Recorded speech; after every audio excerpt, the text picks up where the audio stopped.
The cargo ship Velrix drifted through the outer edges of the Kepler system, its hull scarred from decades of smuggling runs across the galaxy.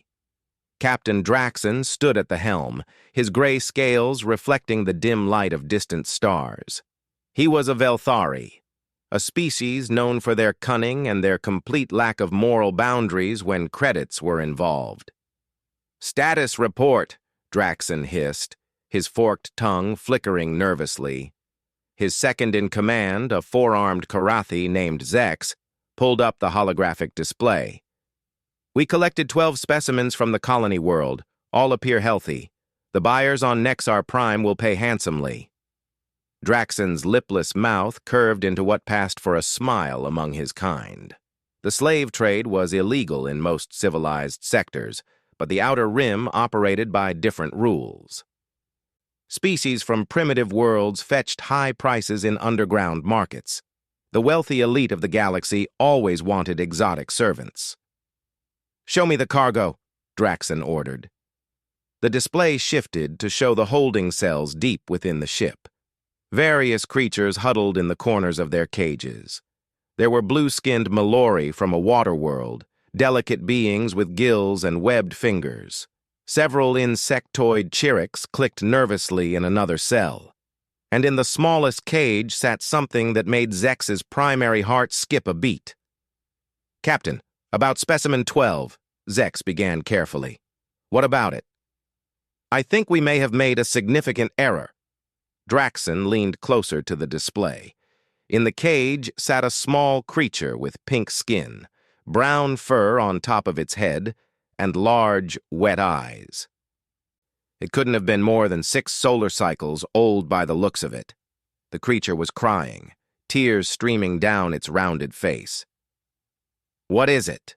Draxon asked, genuinely curious. "The Gorthak raiders who sold it to us claimed it came from an uncontacted world in the Orion Arm. They said the planet was primitive, barely space-capable." "Then what is the problem?" Zex's 4 hands trembled as he pulled up another file. "I ran a biological scan, Captain. Standard procedure for new species. The computer matched it to something in the restricted database." The hologram changed to show a comparison. On one side was the small crying creature. On the other was an image of a bipedal being in what appeared to be military armor, holding a weapon that Draxon didn't recognize. "The specimen is called a human," Zex said, his voice barely above a whisper. "They are from a planet called Earth." Draxon felt his scales tighten. "I've never heard of them." "Most haven't. Their species only achieved faster-than-light travel in the last century. But, Captain, I found records, buried records, the kind that someone tried very hard to hide." "Explain?" Zex took a deep breath through his spiracles. 40 years ago, the Drovak hegemony encountered humans for the first time. The Drovak decided these newcomers were weak, soft, worthless. They attacked a human colony world called New Manila, killed 30,000 civilians in 3 days. And within 6 months, the Drovak hegemony no longer existed. Draxon blinked his secondary eyelids. "That's impossible. The Drovak had a fleet of 800 warships. They controlled 60 systems." "Had, Captain. Past tense. The humans dismantled them completely. Not conquered, not defeated, erased. The Galactic Council sealed all records of the event because they were afraid of causing panic." Draxon looked back at the small creature in the cage. It had stopped crying and was now looking around its cell with those strange, wet eyes. It seemed so harmless, so fragile. "Surely there must be some mistake. Look at it. It's tiny. It has no claws, no armor, no natural weapons at all." "That's the thing about humans, Captain. I found a report from a Galactic Council observer who witnessed the war. He wrote that humans don't need natural weapons because they are weapons. Their entire evolutionary history was one of violence. They killed the apex predators on their world. They killed each other by the millions. They split the atom before they cured their common diseases. They are, according to this observer, the most dangerous species the galaxy has ever produced." Draxon waved a dismissive claw. "Propaganda. fear-mongering. We have a valuable specimen, and I won't throw away profit because of old stories. Captain, there's more. That small creature in our hold? It's not just any human. It's what they call a child, a young one. So, younger specimens are worth more. Zex's scales had gone pale. You don't understand. Humans are psychologically unique among intelligent species. Most species prioritize the survival of the group, the species as a whole. Humans don't work that way. They form intense bonds with their young. Individual humans will sacrifice anything, destroy anything, die 1,000 deaths to protect a single child. All species protect their young to some degree. Not like this. When the Drovac killed those civilians on New Manila, they made the mistake of broadcasting images of dead human children. It was meant to demoralize. Instead, it unified every human in existence. Soldiers volunteered by the billions. Scientists worked without sleep to develop new weapons. Civilians donated everything they had to the war effort. It wasn't a military campaign. It was an extinction-level response. Draxon felt the first real stirrings of fear in his chest. How do you know the humans will even find out? The Gorthak grabbed this specimen from an isolated colony. No witnesses. Sir, I scanned the child's belongings. It was wearing a small device around its wrist. I thought it was jewelry. It wasn't. Zex pulled up another display. It showed a small rectangular object with a cracked screen. It's a communication device, primitive by galactic standards but functional. It appears to have been transmitting location data until it was damaged during capture. There's a strong possibility that somebody knows exactly where this child was taken from and when. In the holding cell below, the human child had found a corner to curl up in. It hugged its knees to its chest and whispered words in a language the universal translator rendered as, "Daddy will come. Daddy always comes." Draxon wanted to dismiss it all. He had been in the business for 30 years. He had dealt with angry families before. A few armed relatives were nothing that his ship's defenses couldn't handle, but something about Zex's fear was contagious. What do you suggest we do? Honestly, I suggest we turn this ship around immediately, return the child to the exact location where it was taken, and then fly in the opposite direction at maximum speed until we reach the edge of the known galaxy. That's ridiculous. We're 3 days from human space. Even if they somehow tracked us, how would they even reach us? The ship's communication console suddenly lit up. An alert flashed across every screen on the bridge. "Captain," the navigator called out, his voice shaking. "We're picking up a distress signal from the Gorthak raider vessel, the ones who sold us the specimen." "Put it through." Static filled the bridge, broken by screaming. The Gorthak language was harsh and guttural, but the universal translator worked perfectly. "They're everywhere. They came out of nowhere. Our weapons don't... They're boarding us. How are they boarding us? We're in transit. That's impossible. No, no, no, no." The transmission cut to silence. Draxon stared at the console. "How far away were the Gorthak?" The navigator checked his instruments twice before answering. "They were 18 hours behind us, Captain. Trailing at standard speed." "And their ship?" "Gone, sir. Not disabled. Gone. I can't find any debris on sensors. It's as if it never existed." Zex grabbed Draxon's arm with 2 of his hands. "Captain, we need to run. Now." But it was already too late. A new signature appeared on the long-range sensors. Then another. Then a dozen more. They weren't approaching through normal space. They were simply appearing, dropping out of whatever impossible drive technology they used, surrounding the Velrics like wolves closing in on wounded prey. The communication console activated on its own. A voice came through, calm and cold. "Attention, unknown vessel. This is Commander Sarah Chen of the United Earth Navy's Search and Rescue Division. You are carrying a human child named Emma Rodriguez, age 5, daughter of Chief Warrant Officer Diego Rodriguez of the Special Tactics Division. You will power down your engines and prepare to be boarded. If the child has been harmed in any way, we will not ask questions. We will not negotiate. We will not show mercy. This is not a threat. This is a fact. You have 60 seconds to comply." Draxon looked at the sensor display.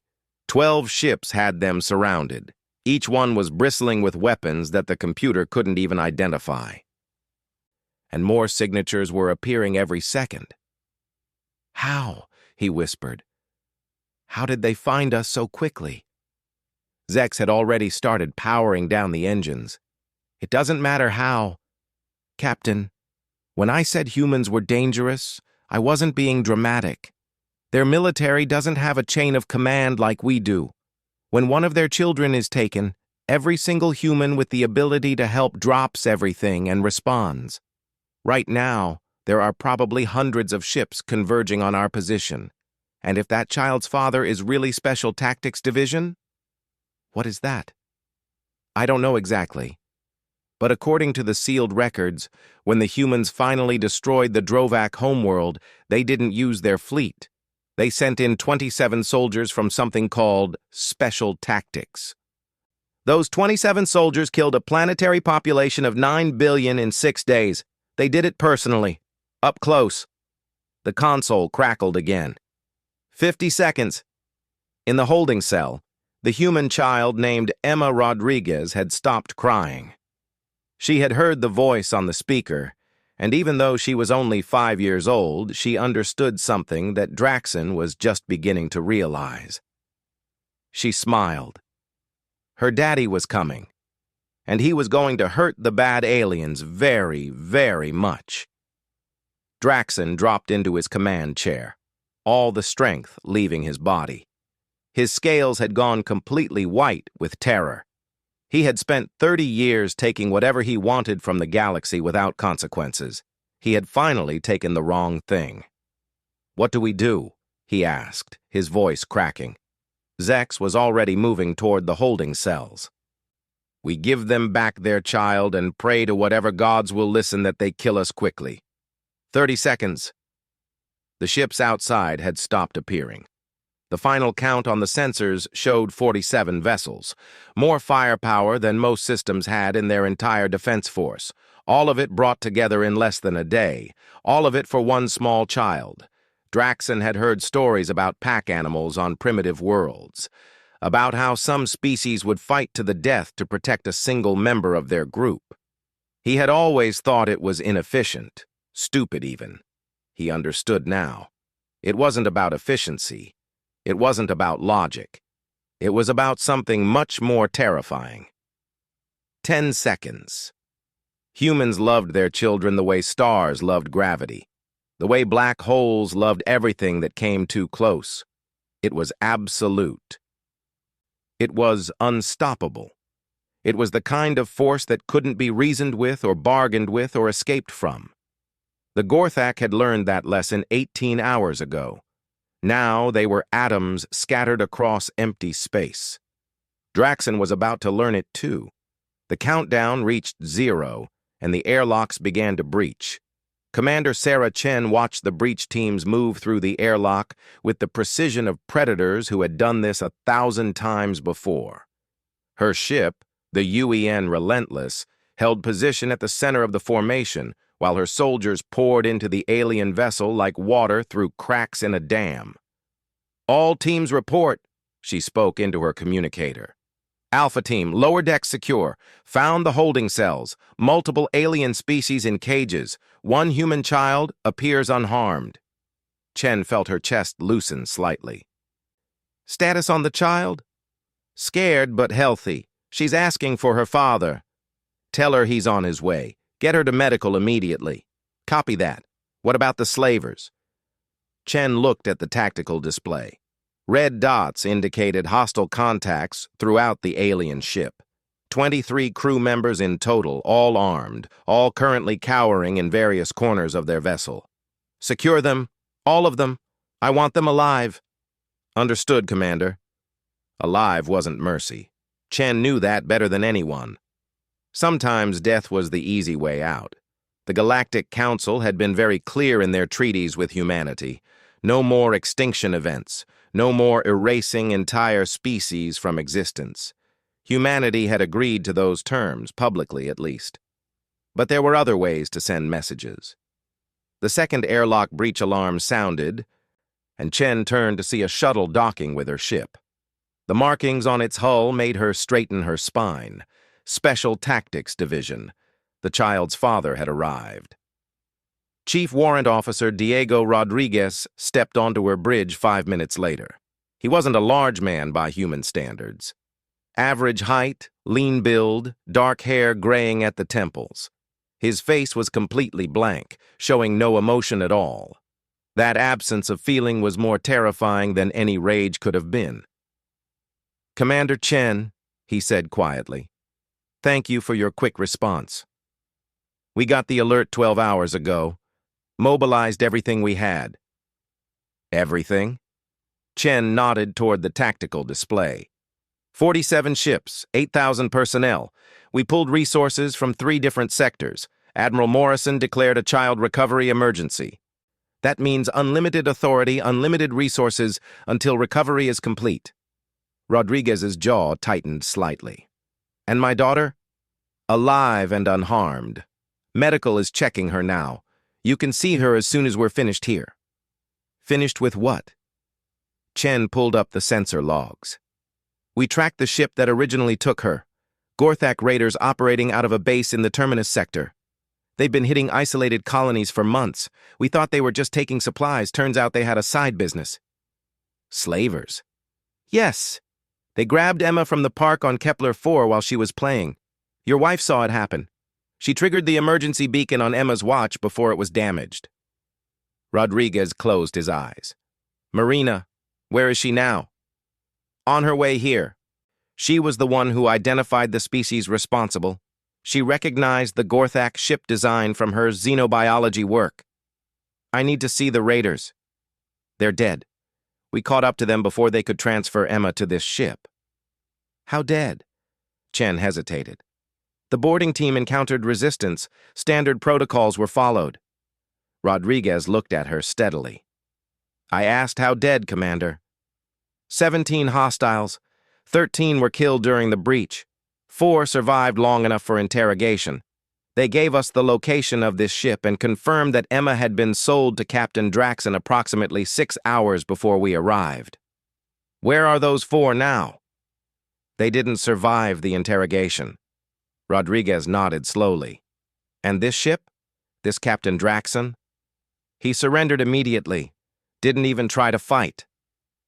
His crew is secured in their own holding cells, 23 in total, including a variety of species. Some appear to be victims themselves, pressed into service. Others were willing participants in the operation. I want to speak with the captain. Chen knew she should refuse. Protocol demanded that prisoners be transported to proper facilities for processing. The Galactic Council had observers in this sector. Any violation of interspecies law could have diplomatic consequences. But she looked at Diego Rodriguez's empty eyes and thought about her own children back on Earth. Her 2 girls who she hadn't seen in months. If anyone had taken them, if anyone had locked them in a cage and tried to sell them like animals. "This way," she said. They walked through the corridors of the captured vessel. The design was alien but functional, built for efficiency rather than comfort. Chen noticed that Rodriguez's eyes tracked every detail, every corner, every potential threat. Even now, with his daughter safe and the enemy captured, he was still hunting. The holding area had been converted into a makeshift prison. The former captives had been freed and moved to medical facilities on Chen's ship. Now the cells held the slavers themselves. Most of them were huddled in corners, refusing to meet the eyes of the human guards. Captain Draxon sat in the largest cell, his gray scales dull with stress. He looked up as Rodriguez approached the transparent barrier. "You're the father," Draxon said flatly. Rodriguez didn't answer. "I didn't know. When the Gorthak sold her to me, they said she was from an uncontacted world. I thought she was just another primitive species." I didn't realize she was human. Still nothing from Rodriguez. Draxon's composure began to crack. I've been in this business for 30 years. I've taken thousands of specimens. No one ever came for them. No one ever cared. Your species is different. I understand that now. Rodriguez finally spoke, his voice soft and calm. My daughter is 5 years old. She's afraid of the dark. She has a stuffed rabbit named Mr. Hops that she can't sleep without. Her favorite food is strawberry ice cream. She likes to draw pictures of flowers because her grandmother taught her how. Draxon swallowed hard. When your people took her, she was in a park. She was feeding ducks by a pond. Her mother turned away for 30 seconds to answer a message, and when she looked back, Emma was gone. Do you know what that felt like? To realize your child had vanished? I can imagine. No, you can't, because you're a species that doesn't bond the way we do. You reproduce in clutches of hundreds. You don't name your young until they survive their first year. Individual life means nothing to you. Rodriguez pressed his palm against the barrier. But to us, every single life is precious. Every single child is someone's entire universe. Emma is my universe. And for 12 hours, I didn't know if she was alive or dead. I didn't know if she was being hurt or scared or crying for her parents who weren't there. Draxon tried to back away but hit the wall of his cell. The Galactic Council has rules about how humans are allowed to respond to crimes against our species. We agreed to those rules because the alternative frightened everyone, including ourselves. I'm bound by those rules, Captain. I can't do what I want to do to you. A flash of hope crossed Draxon's face. Then I'll stand trial? Be processed through your legal system? Rodriguez smiled. It didn't reach his eyes. You'll stand trial, but not in human space. See, there's a loophole in those council rules. We can't punish you ourselves, but we can hand you over to other victims. And you've victimized a lot of species over your 30-year career. He pulled out a data pad and showed it to Draxon. The Mallory Collective wants custody of you. You've taken hundreds of their people. They're aquatic beings, Captain. Do you know how they execute criminals? They do it slowly, over the course of several weeks. They call it the drowning that never ends. Draxon's scales went pale. The Chirrix swarm also filed a claim. You've been harvesting their young for their exoskeletons. Apparently the shells make valuable jewelry in certain markets. They want to return the favor, piece by piece. Please, Draxon whispered. The Vorath Concordat has a particularly creative justice system. They believe in proportional response. For every crime committed, the criminal experiences the same suffering multiplied by the number of victims. You've taken from them for 3 decades.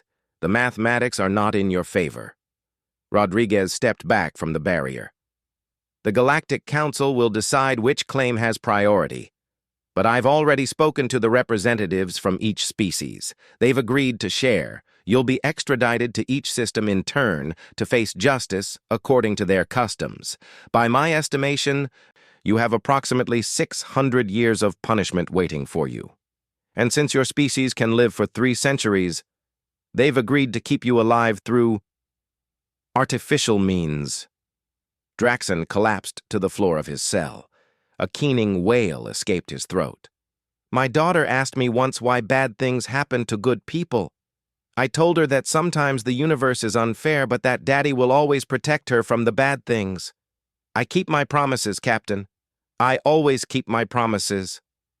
Rodriguez turned away. Commander Chen, I'd like to see my daughter now. They left the holding area as Draxon's wails echoed off the metal walls. Emma Rodriguez sat on a medical bed wrapped in a thermal blanket that was far too large for her small frame. A kind nurse had given her a cup of warm milk and was trying to distract her with a holographic picture book, but Emma wasn't looking at the book. She was staring at the door.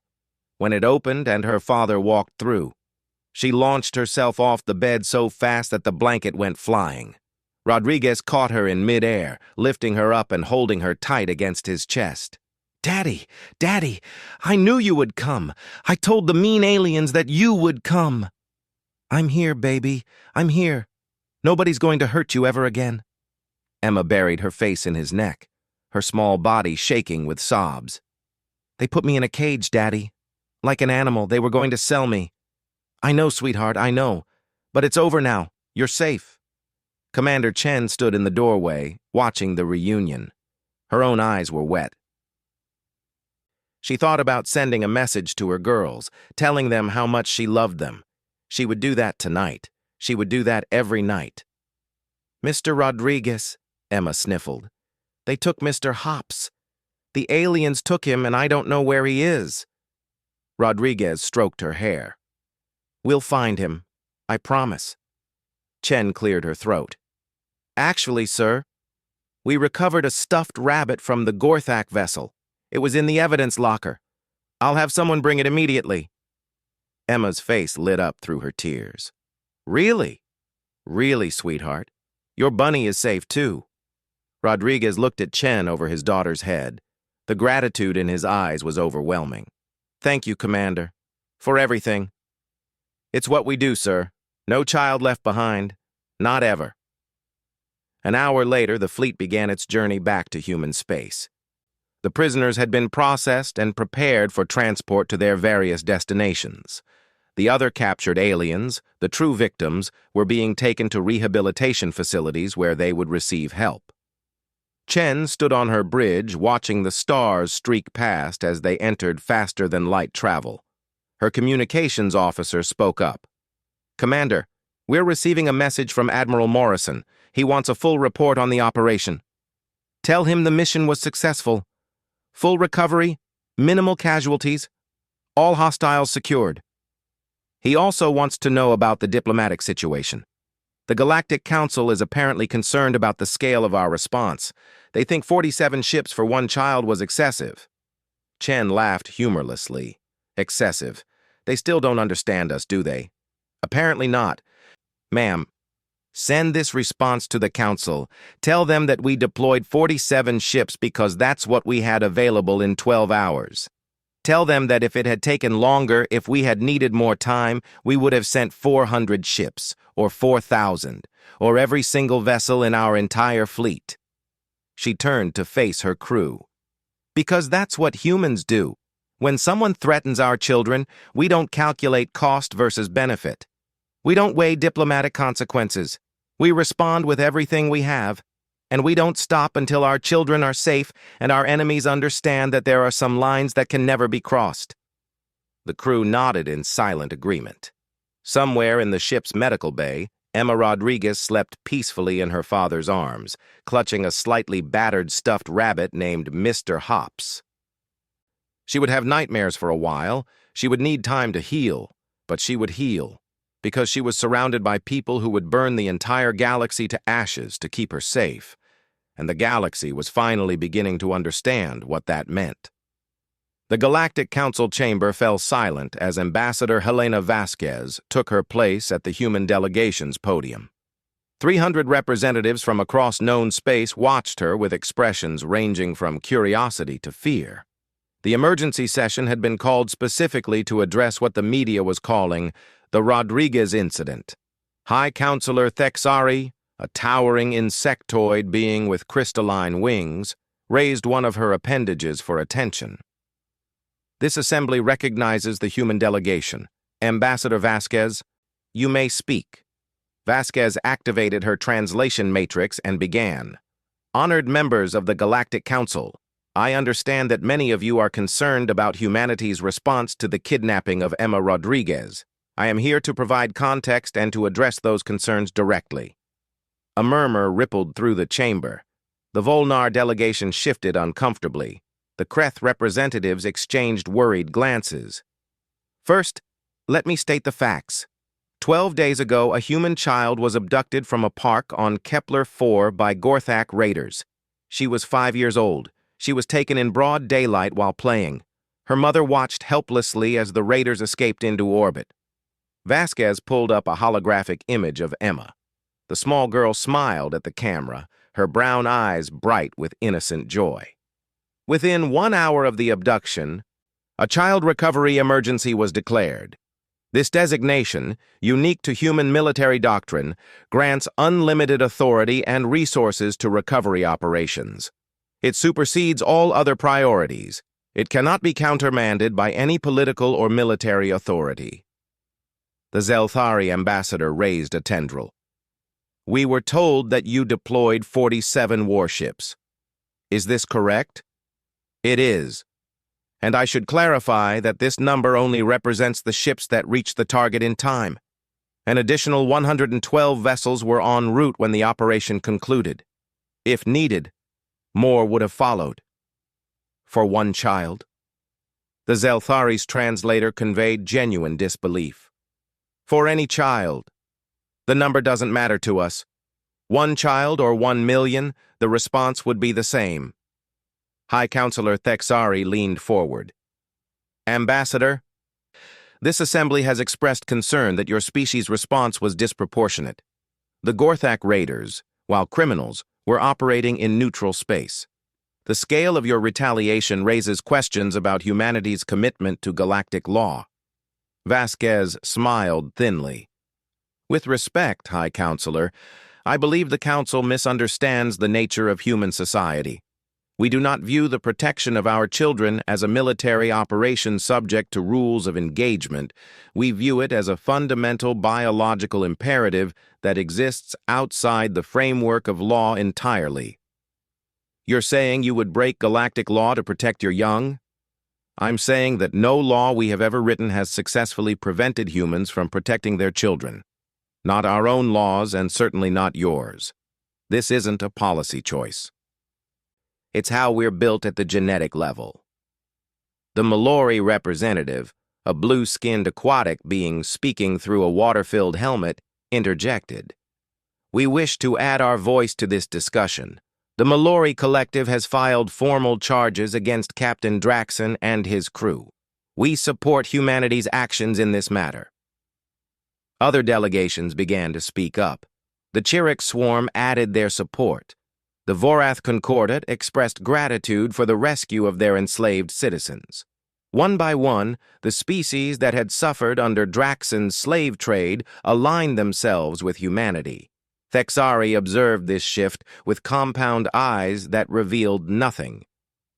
It seems this incident has exposed a larger criminal operation that we were unaware of. That is concerning. More than concerning. Vasquez pressed. The slave trade in the Outer Rim has been operating for decades. Thousands of sapient beings have been bought and sold while the Council looked the other way. We brought attention to this because a human child was taken. But the real crime affects countless species. The Dravner ambassador, a species known for their neutrality, rose to speak. This assembly must acknowledge an uncomfortable truth. Humanity's response, while alarming in its intensity, achieved something our patrols and treaties never could. The slave networks are in chaos. Buyers are refusing shipments. Raiders are abandoning their operations. The entire Outer Rim criminal economy is collapsing because they are terrified of attracting human attention. A heavy silence fell over the chamber. Vasquez continued. I want to share something with this assembly. After the Rodriguez operation concluded, we received communications from over 40 different species. All of them asked the same question. Would humanity respond the same way if their children were taken? If their people were enslaved? And your answer? Thexari asked. We told them yes. Humanity has formally extended its child recovery protocol to any species that requests protection. Any child of any species, taken by force, will be treated as if they were human.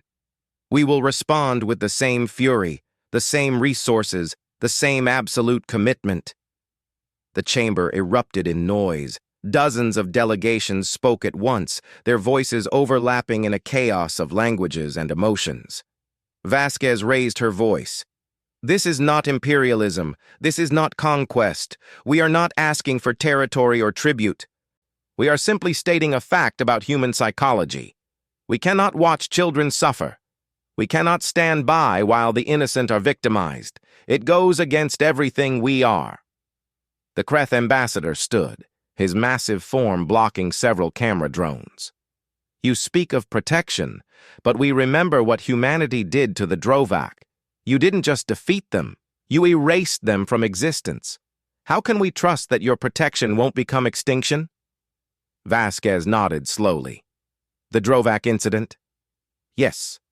I won't pretend that didn't happen, or that it wasn't exactly as terrible as you imagine. When the Drovak murdered our children on New Manila, they awakened something in humanity that we ourselves didn't fully understand. We responded with a violence that shocked even us. She paused, choosing her words carefully. Since that day, we have worked very hard to control that aspect of ourselves. We created protocols, rules of engagement, oversight committees. We agreed to council restrictions because we recognized the danger we posed. But I won't lie to you. The capacity for that violence still exists within us. It will always exist. Then how is that different from a threat? The Kreth demanded. Because we channel it, we direct it. We only unleash it against those who cross certain lines. The Drovak didn't just attack us. They recorded themselves killing our children and broadcast those images as entertainment. They laughed while our babies died. That is what triggers our extinction-level response. Attacks on our children, our helpless, our innocent. Vasquez looked around the chamber. So yes, we are dangerous. But we are dangerous in predictable ways. Don't harm our children. Don't harm anyone's children if you want our protection. It's that simple. Those who threaten the innocent will face our wrath. Those who protect the innocent will find us their most loyal allies. High Counselor Thexari was quiet for a long moment. Finally, she spoke. This assembly will recess for deliberation. We must consider the implications of humanity's offer and decide how to proceed. As the delegations began to disperse, Vasquez remained at her podium. The Mallory ambassador approached her. Ambassador Vasquez, I wanted to thank you personally. 4 of my people were held on that ship. They are now receiving medical care and will soon return to their families. I'm glad we could help. Your species is strange to us. We are communal beings. Individual lives matter less than the collective. But watching how you responded to the taking of one small child, it made us understand something. What's that? That perhaps individual lives should matter more than we believed. Your child, Emma, she was worth 47 warships and 8,000 soldiers to your people. Every Mallory taken by slavers should have been worth the same to us. We failed them by thinking otherwise. Vasquez placed a hand on the ambassador's shoulder. It's not too late to change. That's what this offer is about. We can't protect everyone ourselves, but we can teach others how to value every life the way we do. We can show the galaxy what happens when species decide that no one is acceptable losses. 3 days later, the Galactic Council announced its decision. By a margin of 237 to 63, they voted to accept humanity's protection offer.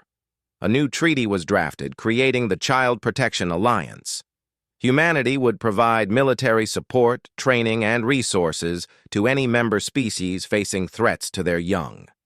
The slave trade in the Outer Rim collapsed completely within 6 months. Raiders fled to the farthest reaches of unexplored space. Criminal networks dissolved overnight.